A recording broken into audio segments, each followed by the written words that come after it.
Hola a todos, el primer tema del que les voy a hablar hoy es del abuso infantil, específicamente en la región del cerebro. Entonces, primero vamos a mencionar que se trata del trauma no accidental infligido sobre niños por parte de los adultos. Hay que tenerlo en consideración cuando existe discordancia entre el historial declarado y el grado de la lesión. Es una entidad relativamente frecuente. La causa de la muerte está en el 80% de los casos es el edema cerebral. También suele existir el antecedente de que se le atribuye la causalidad de estas lesiones a una caída del niño del sofá, y esto se le conoce como el sofá asesino, y también hasta en el 75% de los casos estos niños se presentan con hemorragias retinianas. En cuanto a las características de imagen, estas van a depender del mecanismo del trauma, que puede ser directo o por sacudido o cizallamiento. En el trauma directo, lo que vamos a encontrar son laceraciones, hematomas, fracturas y lesiones cerebrales focales. Y en el caso del trauma por sacudida, debemos buscar la presencia de hematomas subdurales, de lesiones parenquimatosas difusas, y es importante valorar las venas puente y descartar la presencia de trombosis.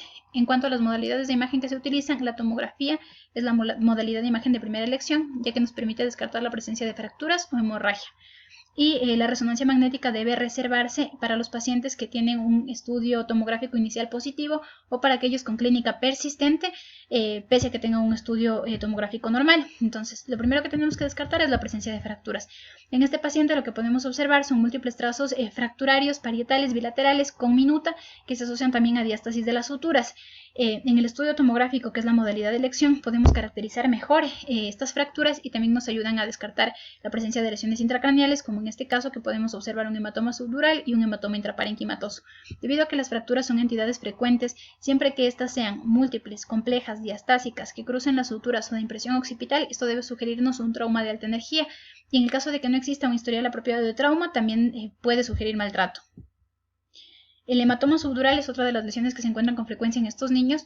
Suelen presentarse como una colección uni o bilateral que tiende a ser asimétrica. En este corte tomográfico de la imagen superior, lo que podemos observar es una colección subdural en derecha con una densidad mixta, bueno, que tiende a ser más de alta densidad y que está en relación con un hematoma agudo. Y en las imágenes inferiores podemos observar dos colecciones subdurales de predominio, bueno, izquierdo, hipodensas, pero en el caso de esta colección existía una mayor densidad hacia la región posterior de la misma, lo que se categorizó como un hematoma subdural crónico reagudizado, que también suele observarse con frecuencia en estos pacientes.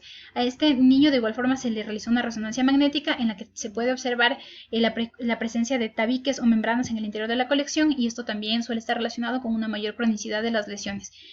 Las secuencias de susceptibilidad magnética también son de utilidad. En este caso podemos observar dos colecciones subdurales, bueno, bilaterales, y bueno, si recordamos la fisiopatología del hematoma subdural, este suele ocurrir por rotura de venas puentes, lo que también puede asociarse a trombosis.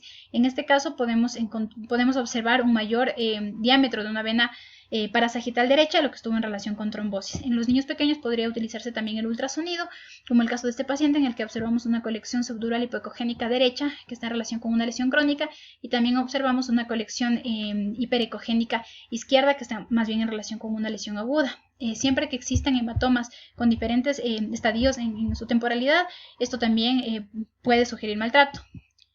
Otra de las lesiones que debemos descartar es la lesión parenquimatosa difusa. Esta puede ser difícil de identificar en las tomografías iniciales. Sin embargo, lo que vamos a encontrar es una hipoatenuación del tejido cerebral asociada a efecto de masa. En ocasiones, y también es frecuente, que exista una colección subdural pequeña que se asocia a un efecto de masa excesivo para su tamaño, y siempre que encontremos estos hallazgos en la tomografía, esto se debe complementar con una resonancia magnética. En el caso de este paciente se le realizó el complemento, y en esta imagen potenciada ante 2 podemos confirmar la presencia del hematoma subdural, y bueno, también existe un sutil incremento en la intensidad de señal del hemisferio cerebral izquierdo, esto se corroboró en las secuencias de difusión. Esto es un ADC en el que se puede confirmar la restricción de la difusión en el hemisferio cerebral izquierdo.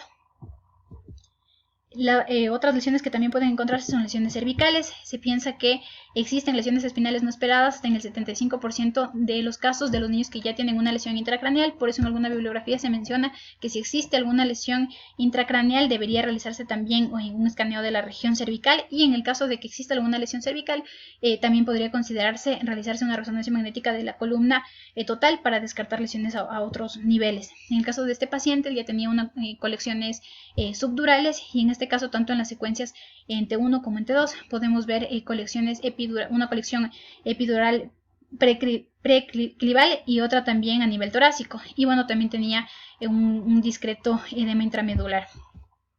En el diagnóstico diferencial se debe considerar el trauma accidental, la macrocracia benigna de la infancia, las encefalopatías mitocondriales y los trastornos hemorrágicos. En el tratamiento es importante la notificación a las agencias de protección infantil y la intervención multidisciplinaria del equipo de abuso y negligencia infantil. Y la otra entidad de las que les voy a hablar son las lesiones traumáticas de la cabeza y el cráneo, sobre todo las que ocurren en el momento del nacimiento. Entonces, estas están relacionadas con factores mecánicos que ocurren antes o durante el nacimiento. Suelen ocurrir por una presión excesiva de la cabeza fetal sobre prominencias óseas maternas. También se ha relacionado con la utilización de forceps, y en el caso de que no existan estos antecedentes, también puede estar en relación con lesiones fetales anormales sostenidas.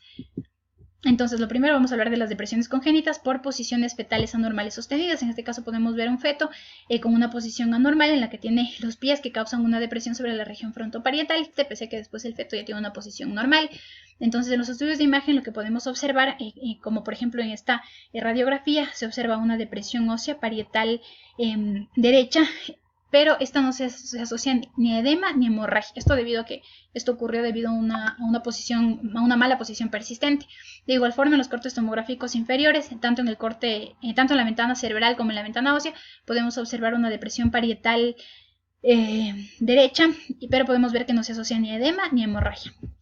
En cuanto al caput succedaneum y al cefalohematoma, estos son colecciones que suelen ocurrir de igual forma por una sobrepresión de la cabeza sobre el canal del parto al momento del nacimiento, pero el caput succedaneum ocurre por edema a nivel del tejido del cuero cabelludo sin afectar al periósteo, mientras que el cefalohematoma es más bien una colección subperióstica que causa desplazamiento del periósteo y que no simplemente afecta al cuero cabelludo.